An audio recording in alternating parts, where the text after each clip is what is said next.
భరోసించే వ్యక్తి ఈ చివరకు ఒక కోర్టు సీన్ వస్తుంది.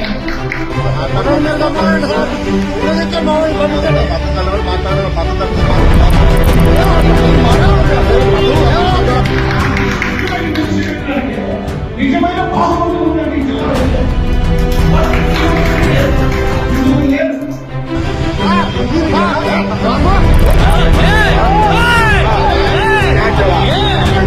దయచేసి ప్రతి ఒక్క కార్యకర్త రేపు జరగబోయే 11వ తారీఖు అన్నప్రమాణాన్ని అత్యంత ఘనవిజయంగా జరిపించాలని నేను పేరు కోరుకుంటున్నాను.